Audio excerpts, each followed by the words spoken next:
welcome everyone to the Climate Adaptation Summit's Vanguard Cities on Nature-Based Solutions Americas event.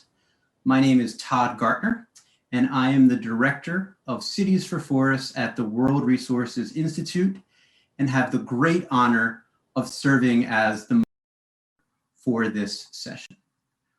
We have an incredible panel of speakers from across the Americas, and it's with great privilege that I introduce the co-leads for the Nature-Based Solutions Action Track, Ambassador Patricia Fuller of Canada and Director General Camila Zepeda-Lizama of to provide opening remarks. We will hear from the co-leads about NBS as a global adaptation priority and the opportunities to inspire action in the lead up to COP26 in Glasgow. First, let me introduce Ambassador Patricia Fuller, who has served as Canada's Ambassador for Climate Change since 2018. Throughout her career in the Government of Canada, she has specialized in international economic trade, on the environment, and energy policy. Ambassador, thank you so much for joining us today. Thank you very much, Todd. Thank you. It's a pleasure to be here for this cities event. I'm very excited by the lineup that you've put together, in particular, the opportunity to hear from Prime Minister Mitchell. Throughout this year of action for the Global Commission on Adaptation, Canada and Mexico have been very pleased to work together to lead the action track for nature-based solutions. And this is in recognition of the very important role that protecting and restoring nature can play in building resilience to climate change. The Global Commission issued a report in 2018 which outlined that there's three things we need to do to advance nature-based solutions. We need to raise awareness and understanding of nature-based solutions. And so in this past year, we've held multiple events with a special focus on the role of Indigenous peoples and youth to raise that awareness.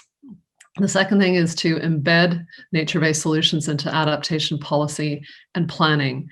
And we have recruited a number of Vanguard countries as well as Vanguard cities, many of whom are participating in this event today, to help us do that, to help us illustrate through your leadership how nature-based solutions can be embedded in planning for adaptation and policies for adaptation. And then thirdly, the challenge of increasing investment in nature-based solutions, including from the private sector. And so we have been identifying innovative financing models that can incentivize investment in nature-based solutions. And in all of this, it's clear that cities and local level leadership has an enormous part to play in achieving success in scaling nature-based solutions. And key to that is putting tools in the hands of cities that can enable implementation of these solutions and allowing for sharing of knowledge among cities. And so I'm pleased that this action track has designed a number of knowledge products, such as the Urban Forestry Toolbox and a Social Equity Guide. And then secondly, increasing financing. And I think that's where partnerships at the local level between cities and the private sector hold enormous promise. Very excited about the nature-based insurance pilot that the Insurance Bureau of Canada and Swiss Re have launched to incentivize the protection of natural assets by Canadian cities. So it'll be a great event today. I'm looking forward to hearing from all of the mayors who will be joining us today. And thank you all for being here.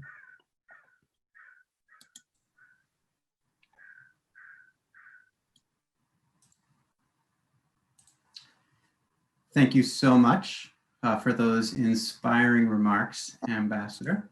And without further ado, it's a great pleasure that I introduce Director General Camila Zepeda-Lizama, who's co-leading the NBS Action Track. She is Director General for Global Affairs at Mexico's Ministry of Foreign Affairs.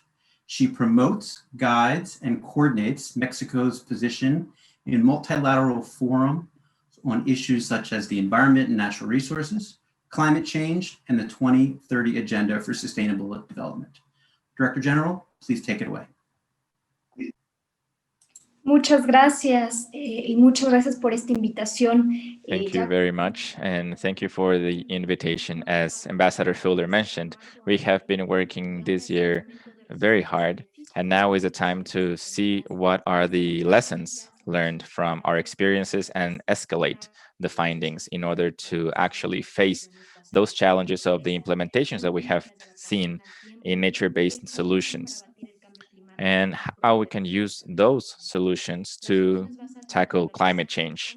NBS have demonstrated to have great benefits for adaptation and mitigation.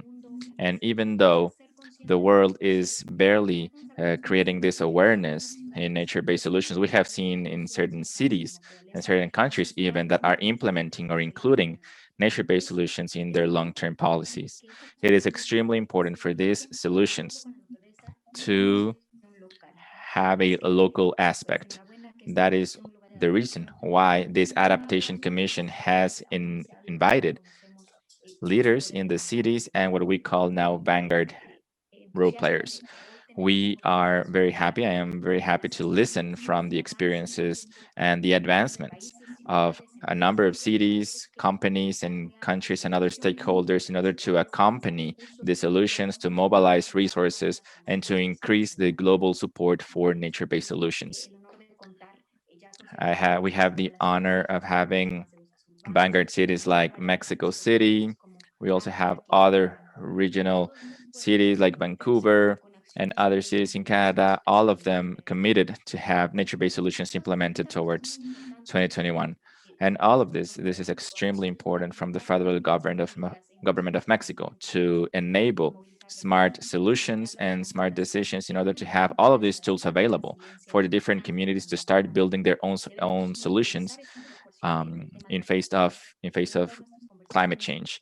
During all of these conversations, and as part of the conversations for COP26 in Glasgow, the United Kingdom. So this is now the moment to increase our momentum, as Ambassador Fuller was saying, in terms of commitment seen as investment due to the sanitary or health crisis that we are now facing. So it's very important to adapt our solutions to this new context.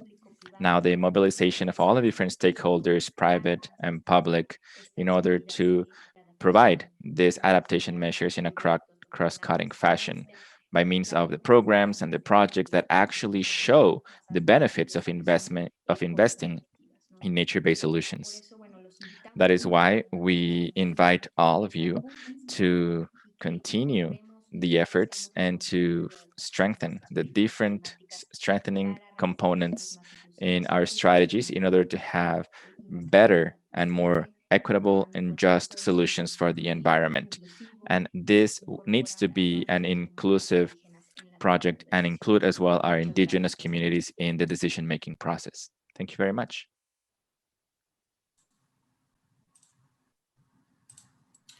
Thank you so much, Camila and Patricia, for setting the stage for the rest of our agenda. As our co-chairs highlighted, today's session focuses on cities that are at the front lines of addressing change and deploying nature-based solutions for adaptation and resiliency.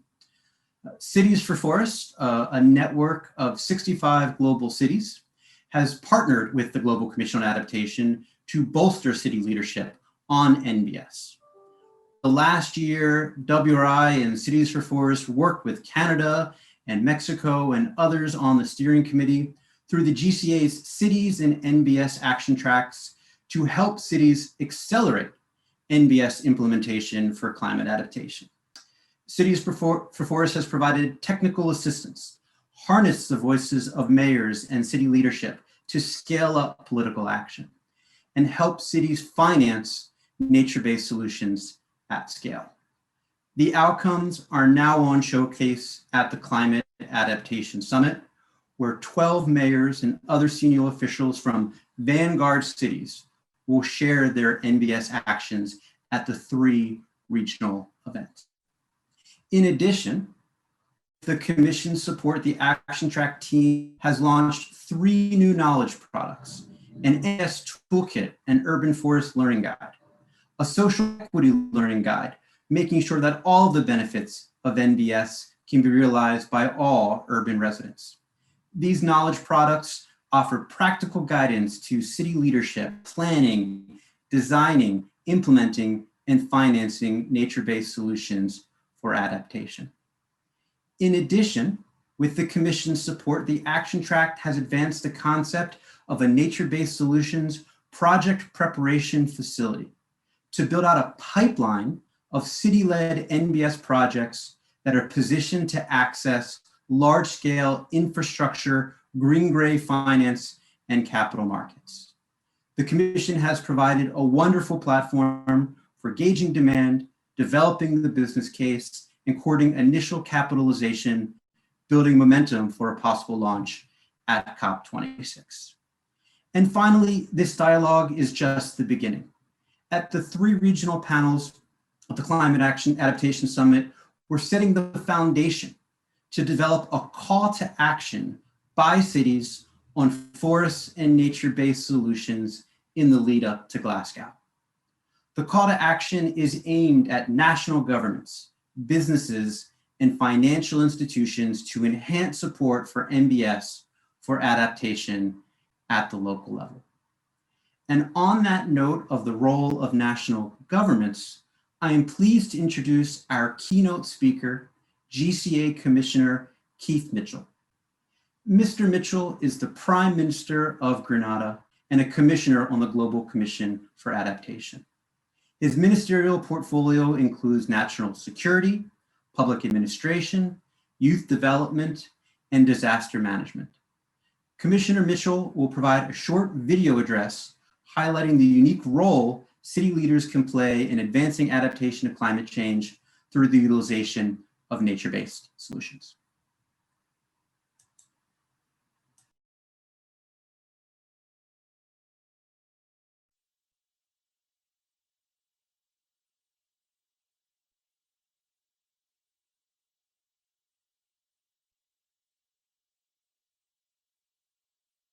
My friends, today we have an excellent opportunity to share ideas on the important topic of nature-based adaptation solutions in cities.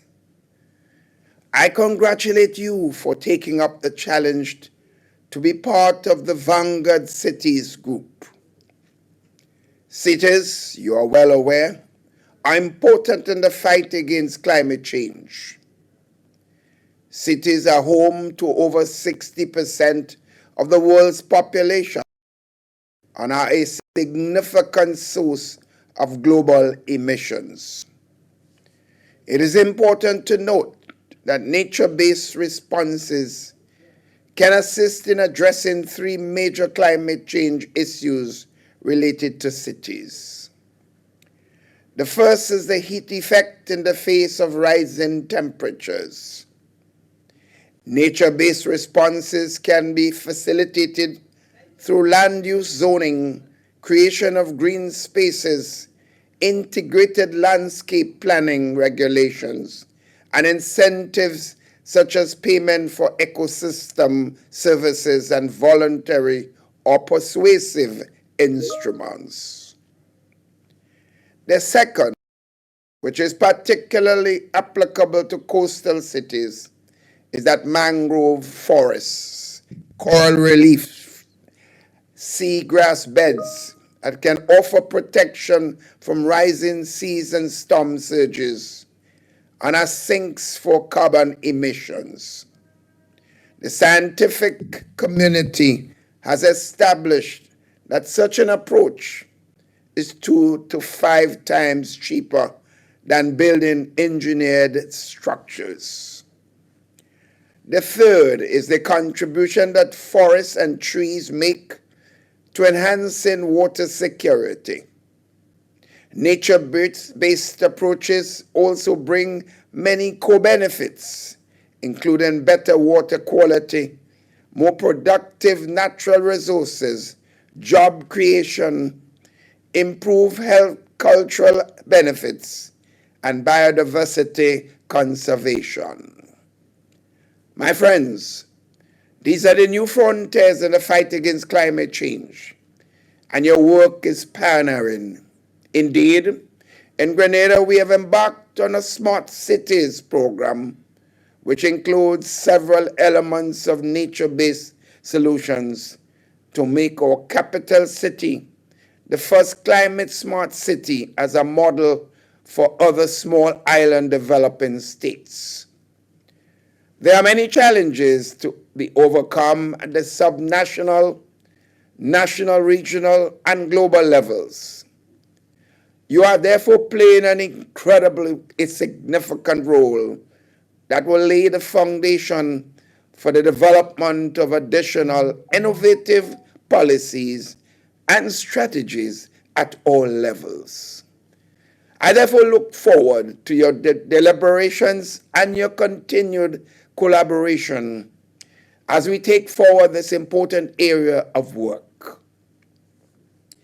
As co-commissioner of the GCA, I commend you for your sterling contribution and acknowledge its significance to the overall global development agenda. Friends, I thank you all and wish you well.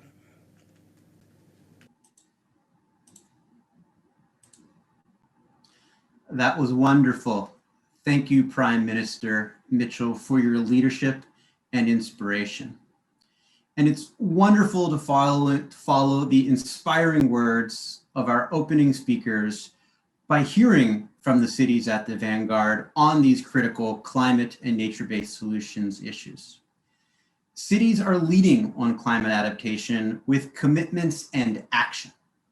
They are working to achieve prosperity and health for their residents by investing in the environment.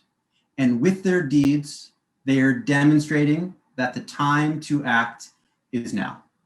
We have an incredible roster of mayors and city leaders from across the Americas, from Vancouver, Canada, Little Rock in Arkansas in the United States, Mexico City, Lima, Peru, and San Salvador in El Salvador. First, we will hear a video address from Mayor Kennedy Stewart of Vancouver, Canada. Kennedy Stewart has served as mayor of Vancouver since 2018 and is the city's first independent mayor in 3 decades. As mayor, he is committed to building a sustainable, carbon-free economy while keeping housing costs low and quality of public services high.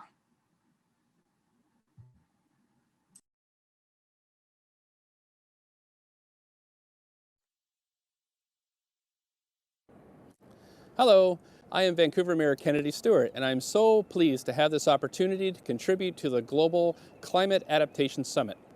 I'm speaking to you from the west coast of Canada in beautiful Vancouver, British Columbia, which is situated on the traditional unceded territories of the Musqueam, Squamish, and Tsleil-Waututh people. When it comes to nature and adapting to changing environments, cities like Vancouver have much to learn from Indigenous ways of knowing and worldviews that value intergenerational thinking and the connectedness between natural systems and communities. In 2019, Vancouver, like many other cities around the world, declared a climate emergency. There is a strong sense of urgency within our council and our community to shift course and accelerate our efforts not only to mitigate climate change, but also to adapt our cities to become more resilient and equitable for current and future generations. This past November, Council approved the Climate Emergency Action Plan. This puts Vancouver on track to reduce our carbon pollution by 50% by 2030 and help limit global warming to 1.5 degrees Celsius. We are also accelerating our efforts on climate adaptation. Nature-based solutions are an important part of our response to both mitigation and adaptation, and we are embracing them in many ways. We are investing in urban forests and have planted 150,000 trees since 2010. We are restoring shoreline habitats and launching the Sea to City Coastal Design Challenge to reimagine coastal flood protection and ecological revitalization. Through the Rain City strategy, we have ambitious plans to capture and clean 90% of Vancouver's annual rainfall through green infrastructure for rainwater management. In Vancouver, as in many cities, equity issues are at the forefront. We know that shocks and stressors, whether related to climate change or our current challenges with COVID-19, are not experienced equally. There are many ways we are using green infrastructure to improve equity. We are prioritizing where we install green infrastructure to better address areas with low climate resilience that are prone to flooding and urban heat, or that are green deficient with low access to amenities. Given our current circumstances with COVID-19, it also supports economic recovery and green jobs that reduce flooding and water pollution, mitigate urban heat, and support water security, public health, equity, and reconciliation with Indigenous peoples. For Vancouver, climate adaptation and nature-based solutions go hand in hand. While the challenges of climate change can be daunting, taking action to address climate change and support adaptation creates tremendous new opportunities. Embracing nature-based solutions in our cities has the potential for profound and positive impacts on the health and well-being of communities and ecosystems, restoring our relationships with nature and providing a foundation for resilient cities. Thanks so much for listening today.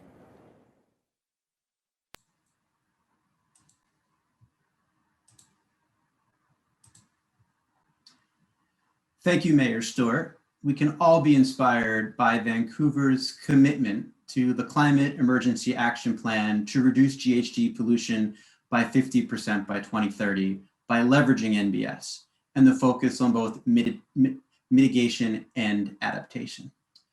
Next, it's my great pleasure to introduce Mayor Frank Scott Jr. of Little Rock, Arkansas in the United States. Frank Scott Jr. is Little Rock's 73rd mayor and first elected Black chief executive. Mayor Scott has worked to unite Little Rock's diverse neighborhoods into one city and one people, cooperating to expand the city's economy and improve the equality of life. Mayor, we look forward to hearing your remarks.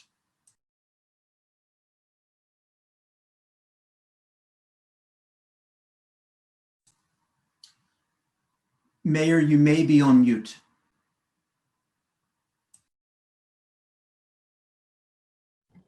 I think that's better now. Thank you so much for this opportunity to be before you today with this esteemed group of servant leaders as we navigate our nation's cities and both nationally and internationally, and what we all are doing to address climate adaptation. So thank you so much.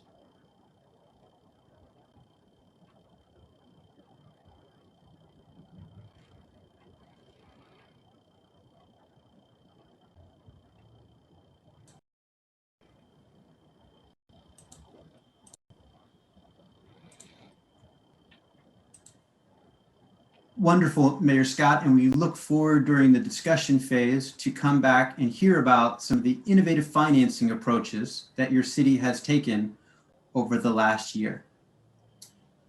Moving slightly south across the Americas, I'm delighted to introduce Mayor Claudia Sheinbaum Pardo from Mexico City. Mayor Prado is the head of government of Mexico City. She is a former member of the United Nations Intergovernmental Panel on Climate Change and is the author of more than 100 specialized publications and 2 books on the topics of energy and the environment and sustainable in development. Mayor, thank you for joining us today. Muchas gracias. Saludos desde la Ciudad de México. Thank you very much, and greetings from Mexico City. I would like to briefly talk about a couple of points.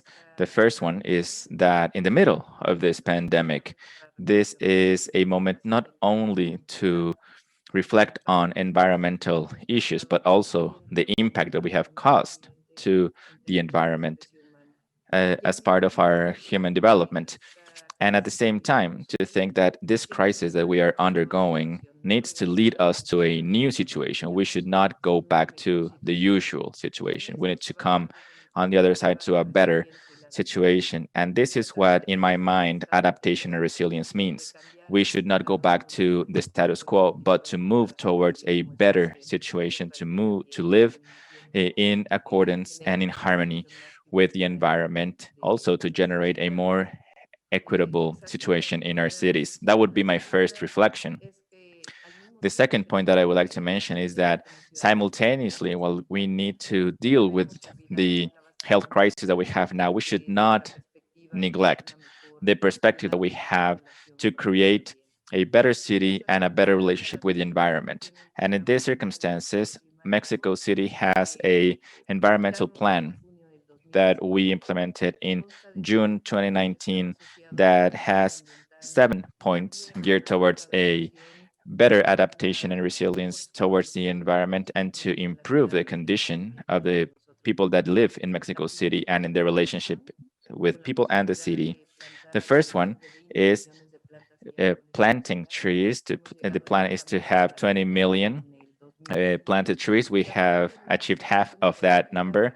Number two is ecological restoration. We have 6 bodies of water, of which 4 are rivers that are in reality now places that have become wastewater or waste sewage that we are recovering. One of them is the pre-Hispanic channels. That is the most important one in the city, is the national channel that has a good percentage in advancement. The third one is the sustainable use of water, which is extremely important in this city, not only in how it deals with the environment, but also the access to clean water as a human right, especially in Mexico City that has a big problem of management of water. This next point deals with moving towards a city with zero waste. We have made advancement. We have 2 pieces of legislation that have been approved. We have banned plastic in the city, but we are also working towards the reduction and widening the recycling process in the city. Also, to create a more sustainable mobility program, we have also moved greatly in that goal and what air quality means. And the last one is we are trying to find renewable sources for this city. So in this context and this perspective, the adaptation and resiliency towards a better city and a better condition of equality, where the 9 million inhabitants here and the 22 million around the city, we can and will contribute from the local towards the global, moving towards a more sustainable world and city.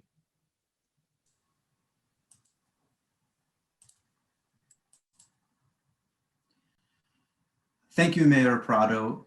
Incredible to hear of Mexico City's 7-point plan, accomplishments, and ambitions, and a really nice setup for our next speaker, Mayor Jorge Munoz Wells, the mayor of Lima, Peru, with more than 20 years of experience in municipal management. The mayor has served in his role since 2019, focusing on 4 important axes: citizen security, transportation, combating corruption, and the city's climate agenda. Mayor, we're honored to have you with us today and look forward to your remarks. Muchas gracias. Yo Great, quería thank you very much. I would like to start saying that in our municipality, we have approved a climate local agreement, which is currently under review by the Ministry of the Environment. However, this is a plan that once approved will have to be approved as well by the Metropolitan Council. And this will be used as a map in order to kickstart the climate action in the city in order to achieve the goals that we have set up before us in line with the Paris Agreement. It has actions of mitigation and adaptation, and the objectives that we have set forth in this climate plan are fundamentally the following. The first one is to reduce in 30% the greenhouse emission of the city. Number two, to increase resiliency, as has been said in previous points. Number three is to reduce the vulnerability of our population. Number four, to improve the adaptation capacity of the city in the face of climate events. And number five, to strengthen the city's governance related to climate. We have this plan, and it's very clear that has cross-cutting actions which are based in nature-based solutions. This master plan aims to have a conservation item for areas that are especially vulnerable, especially those areas in Lima, the biome of the city, and we are trying to protect also our wetlands. This is a very aggressive program of replanting trees. In this case, we have very specific goals in order to reach 2030 to 4 million trees planted in the city. We also aim to preserve ecosystems. And in the case of Lima, in this metropolitan area, we have 3 rivers that move through the city.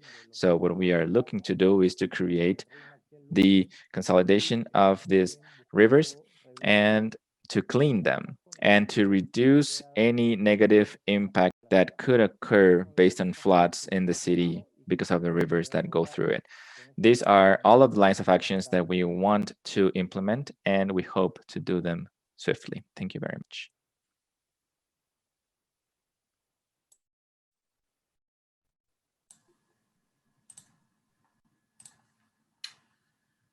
Thank you, Mayor. So inspiring to learn how Lima is simultaneously focused on climate, resilience, good governance, the backbone of it all, and the well-being of your residents, both now and well into the future. I understand that our colleagues in San Salvador may be having some technical difficulties. Is Digna Rovira able to hear and join from the mayor's office in San Salvador?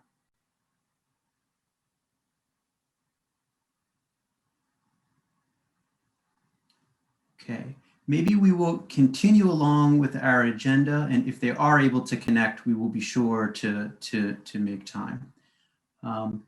We have 25 or so minutes for discussion, and we feel so honored to have such an incredible panel of mayors from about their ambitions, their commitments, their actions. We'll dive a little bit deeper on some of those priorities.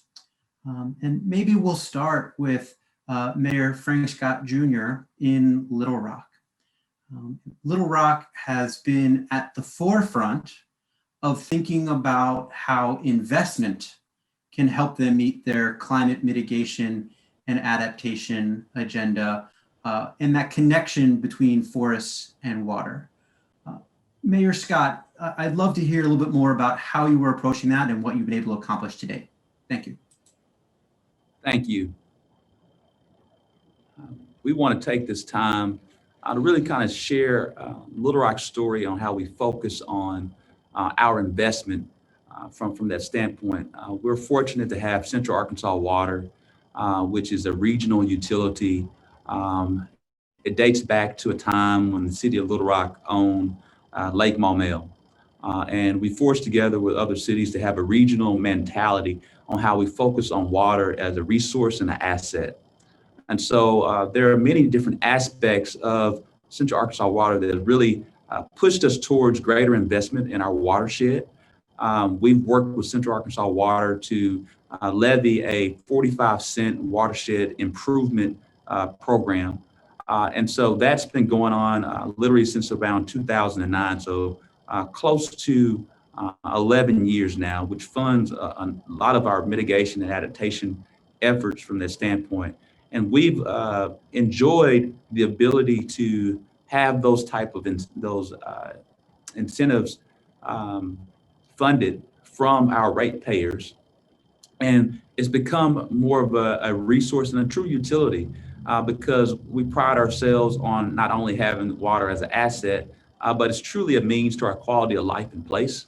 It has created the opportunity for more economic development and the way that we're able to sustain the need for the watershed improvement fee and to continue to utilize and leverage those fees to move forward is Central Arkansas Water does a stellar job of communicating the why it's needed, how it impacts not only our quality of life in place, but how it's a part of the economy.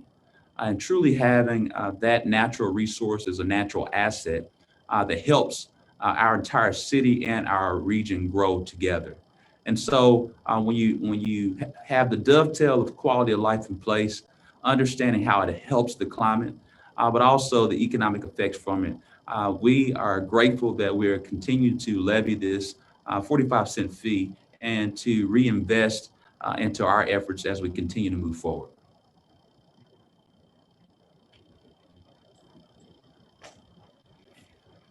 Thank you, Mayor Scott. Quite inspiring and quite ambitious. One of the recent accomplishments that you've been able to deliver, I believe, is the issuance of the first ever green bond for forest conservation issued by a water utility. And as you mentioned, it's a way to protect the water supply for the residents of Little Rock, really into perpetuity. I think that your team has set an incredible example, hopefully for others to replicate and contextualize for their own needs, residents and watersheds. And as we know, the ecological and the finance is two of the three stools. The third really is on the equity piece. And I'd love at this point to turn to Mexico City and Mayor Shanebaum to hear a bit more about the 7-point plan and the focus on equity and inclusion. We heard from the Mayor of Vancouver about engaging with Indigenous communities. Mayor Scott and our colleagues from Lima did the same.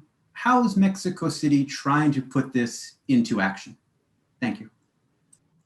Muchas veces las ciudades y particularmente la Ciudad de México. Well, in many cases, cities, and particularly Mexico City, has a territory segregation that divides the poorest areas from the richest areas of the city, even though there are always certain intersections. In our case, the east side of the city is one of those parts of the city that grew exponentially, very disorderly in the last 50 years, as many Latin American cities in the last 50 years, due to migration.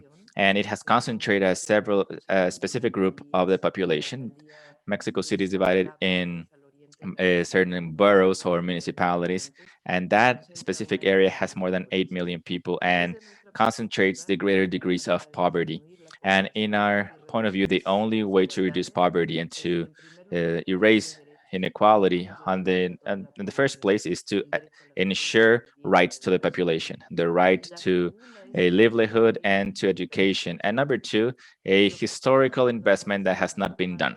So what we are doing is that most of the investments in the city in terms of infrastructure related to the environment are going to the east side of Mexico City, this area that has historically been neglected.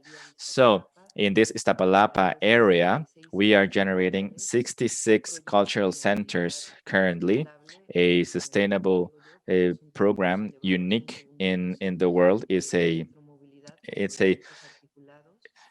an articulated public transportation that covers more than 60 kilometers. We are investing in a cable bus that provides service to the upper side and the lower side of that area and provides access and connectivity to other means of transportation.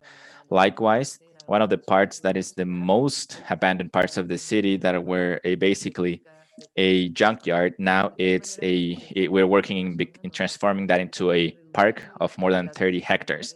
So that is how we are trying to reduce inequality and the inhabitants of this area to provide access to the best green areas and parks. That is why this park that is being built in the east side will have the same type of vegetation and adapted to the use of soil also the same type of rights and benefits to what the west side of the city has. In this way, we are reducing inequalities, we improve the environment, and we generate a better quality of life. This is one of the ways that we are facing and linking environment with equality, which is at the end the engine of the sustainable development in Mexico.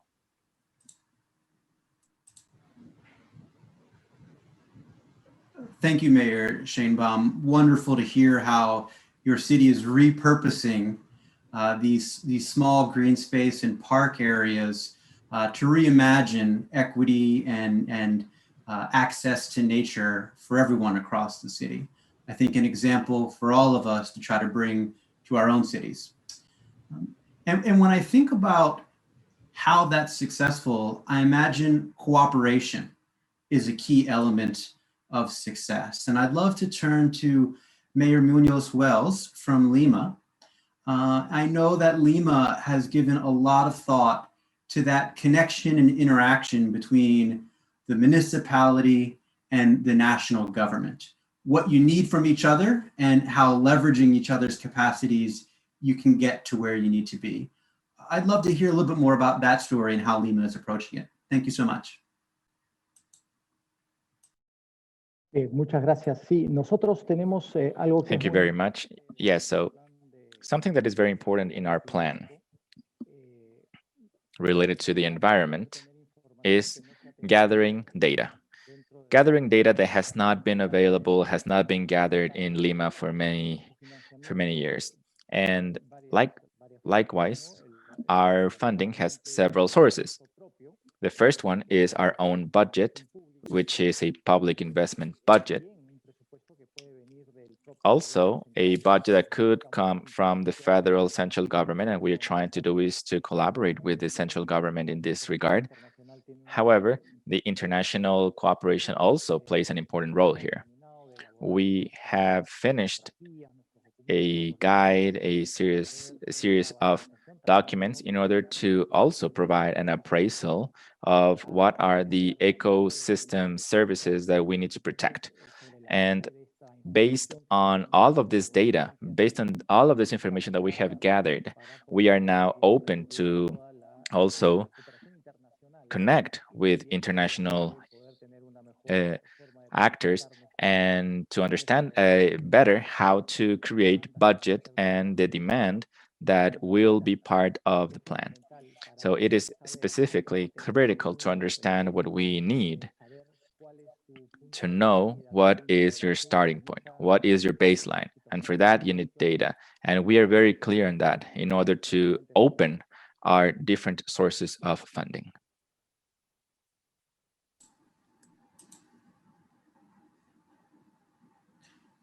Thank you so much. And in the United States, we are now, 5 days post-inauguration of a new administration. Maybe turning back to Mayor Scott, your leadership in Little Rock, what opportunities do you see with the new administration to help your city meet its goals in terms of the environment, equity, and a healthy community? Well, thank you so much. We think now with the new administration of President Joe Biden and Madam Vice President Kamala Harris starts anew for our nation. Anew as we focus on equity, we focus on climate change in the real science and data that shows and demonstrates the need to not only protect our nation, but to advance it by being open to new technologies that forge the climate movement. That's one of the many reasons why President Biden signed on his very first day in office to join the Paris Accord and have a true climate envoy led by former Secretary of State, John Kerry. In addition to his racial and equity executive order to focus on how do you advance that from a federal government perspective, really demonstrating and leading by example for all of the cities of the United States of America. As you know, here in Little Rock, we focus on how do we unite Little Rock. focusing on moving each other from being disconnected to connected, but also forwarding growth, economic growth, and ensuring that not only do we have economic growth, but economic empowerment that is from every corner of our city, that's irrespective of race, gender, sexual orientation, or culture. And so we are glad to have a new administration that's focused on unity, a new administration that's focused on how racial race and equity and health all play a role together, in addition to a sustainable movement. And so we're grateful also to have a Little Rock Sustainability Commission that was initially a task force in 2008, and then in 2018 became a city ordained commission. And so since that time, our Little Rock Sustainability Commission has been taking the reins on sustainability in every form, whether it's education, innovation, and or leadership from a city perspective, guiding me and my team, as well as our members of our city board of directors, to ensure that we are focusing on the green economy, but the green community, and ensuring that the two coexist and move forward together. And that's the reason why we continue to have, to this day, a Little Rock Sustainability Summit, to ensure that we're on the cutting edge of technology, innovation, and advocacy. In addition to that standpoint, we continue to lay out a sustainability roadmap to ensure that we're doing what we need to do to be energy efficient, and then also to move towards solar at a period of time. We also want to give a shout out to Central Arkansas Water, as well as Little Rock Port Authority, as well as Little Rock Water Reclamation Authority, all independent agencies of the city of Little Rock, but coincides with us, who are all working on how we can be more energy efficient, but also utilizing renewable energies as we continue to chart course on this leadership together. And so with having our leadership married with the leadership of a new administration that's focused on race, equity, from not only from a general perspective, but from health, sustainability, and energy efficiency. Thank you, Mayor Scott. And both you and Mayor Munoz Wells spoke about the interplay between the municipal level and the federal level. Of course, timely with the news this morning that the president of Mexico, unfortunately, has tested positive for COVID, and we're all wishing him a speedy and healthy recovery. Health is obviously one of the key issues for the year ahead in the face of the pandemic. Mayor Sheinbaum, when you think about your climate mitigation and adaptation agenda, how do you think about that connection between health and nature? Primero, muchas gracias por sus buenos deseos para el Well, thank you very much for your good wishes for the president of Mexico. We are certain that he will recover very soon from COVID. And of course, illnesses and sickness are in a way linked to external factors, factors in which where we develop or where we grow. So in the measure that the environment and natural resources are restored, in that same measure, we will have a better health. Health, or the public health policy, has to do with a prevention and attention prongs. And in the part of prevention, we need to focus on water quality, air quality, food quality. And in the way that these external factors are linked to better, in the way that those external factors are better, we will have a better or healthier population. So my program is intimately linked to health. And that is why we say that Mexico City, we are looking for Mexico City to become a city of rights. We are building a city of rights, and the right to health is the only way in which also a healthy environment will be achieved. So this has to be part of public policy as well. Beautifully said. Thank you so much. Maybe going a little bit further south again across the Americas to Mayor Munoz Wells. And so we've talked a lot about climate change. We've talked quite a bit about equity and inclusion as a core pillar and a bit about health, the economy. Some suggest it's either the economy or the environment. How is your administration balancing those two things as you make commitments and take action? Thank you. Primero que nada, quería mencionar que... Well, first of all, I would like to say that health and environment are intimately linked, intimately related. And it has been quite inspiring to listen to Mayor Sheinbaum say that. And as it relates to economy and environment, of course, a balance needs to be found. A balance that needs to be developed as well by means of a circular economy. We need to understand that there are plenty of factors that need to be understood outside of the box. For example, some years ago, the economy was a linear economy where things were used, disposed of, and the cycle would start again in terms of productive and moving into the economy. Currently, we need to move towards a circular economy where we can find in each of the things that we use another value, another part of the value that it can have. So we have a program that has been implemented for a number of years now to understand, to see in the garbage, the trash, or things that are disposed of, to understand that there's a value in that. In the metropolitan area, when I was a district mayor during that period, we implemented a program that has been also now implemented in Lima, which is find value in garbage, which is not only garbage. So if there are things that can be recovered from the trash or things that we use to just throw away, we can provide that value to people that normally wouldn't have that value, or we can generate also employment. So these are some of the ideas that we are working, that we enjoy developing, because we believe that that is specifically where that balance can be achieved, which is extremely important between economy and the environment. Thank you so much. Very well said. Maybe turning back to Mayor Scott and building on that idea of jobs and opportunities. The state of Arkansas is a sustainable timber is a big part of the economy, and its connection to water.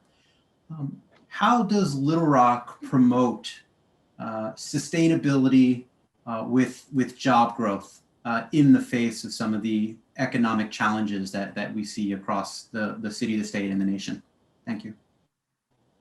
Just to build on context, the timber industry is in South Arkansas, and Little Rock being the state's capital city.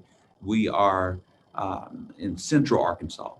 Timber plays a unique and strong role from that aspect here in our state of Arkansas, just as well as agriculture in general, being our top export and one of the largest portions of our gross domestic product in our state. And so from a state capital city perspective here in Arkansas, we pay special attention to sustainability and its diverse economy that comes with it. We love to not only focus on the education of the myriad of industries that are now available from sustainability, whether it's focusing on agri-tech, agri-distribution, whether it's focusing on the timber industry in general, from particularly a logistic and distribution standpoint, but also the emerging renewable energies that we're now seeing that are being going from speed to market to speed to scale. And so as we talked about earlier, our Little Rock Sustainability Commission really helps drive that and put it on our policy agenda, one, to ensure that these new and kind of nascent economies are also have a equity lens and a drive from the standpoint to ensure that residents aren't left behind and that everyone has a seat at the table to push forward to yield the profits that are to come and are already here and existing from that standpoint.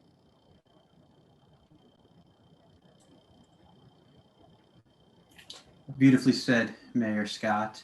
Maybe going again to Mexico City, and one of the themes that I heard from all of our panelists was the importance of water in the face of climate change, and the need to think about water supply, flood control, and tying in the equity piece.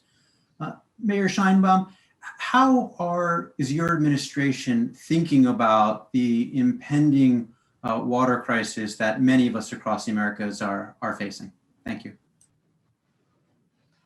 La Ciudad de México tiene una crisis de agua muy importante. Well, Mexico City has a very important water crisis. 70% of the water that we consume comes from our water sources, and 30% comes from other basins.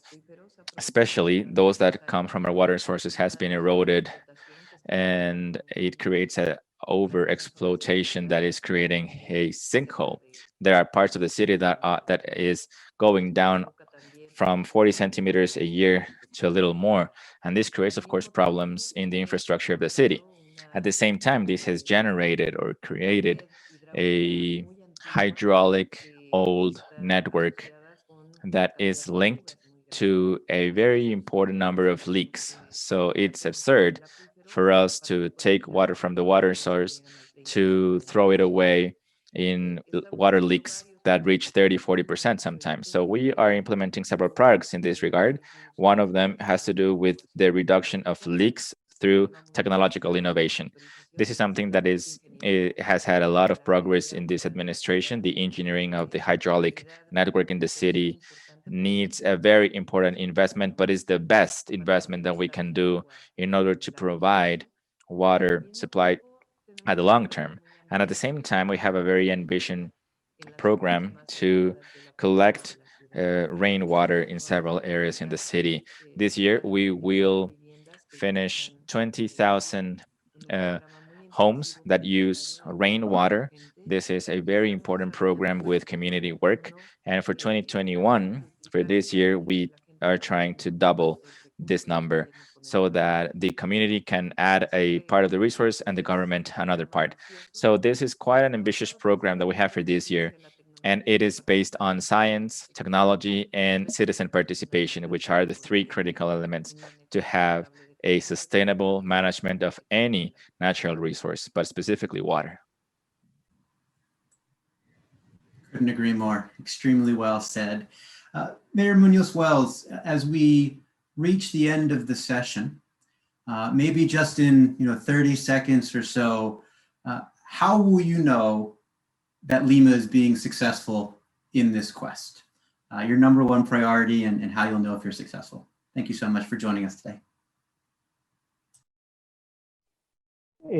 Para nosotros, la prioridad principal para saber que Well, estamos... the main priority for us to know that we are being successful is seeing a more equitable and resilient city. That would be the variable. One of the things that we have in Latin America is the possibility of having a network against natural events. So most vulnerable populations have a greater impact or are more impacted in terms of any event. So the success will be measured in the measure that we increase the livelihood and quality of life of those people that have the least quality of life.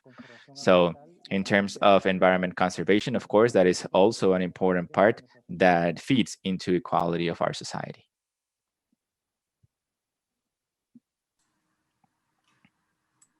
Thank you so much. Mayor Scott, same question. Highest priority, how do you know you're going to be successful? 30 seconds, please. Well, in 30 seconds, our highest priority is to do all that we can to unite our city, grow it, and transform it. And we do that by focusing on the sustainable economy, ensuring that we utilize our natural assets as Central Arkansas Water, to ensure that overall our utilities are being energy efficient and focusing on renewable energies at the same point. And if we do that and connect the industries and the economies together, ensure that our residents are heard and at that table, we will be successful. Thank you. And as I watch the clock and see that our time is up, this to me has been a very successful panel and session. A huge thanks to the co-chairs and commissioners of the Global Commission on Adaptation for helping organize this, my colleagues at WRI and Cities for Forests, for our mayors for taking the time today, and for all of you across the world making time to join us for this incredibly important topic. We look forward to partnering with you, to raising the ambition, and to seeing more on-the-ground success in the months and years ahead. And hopefully we'll all be together in person in Glasgow in November to celebrate what we've accomplished and what's next. Have a wonderful rest of your day. Mayor Scheinbaum, Munoz, and Scott, thank you so much, and have a great rest of your day. Take care, everyone.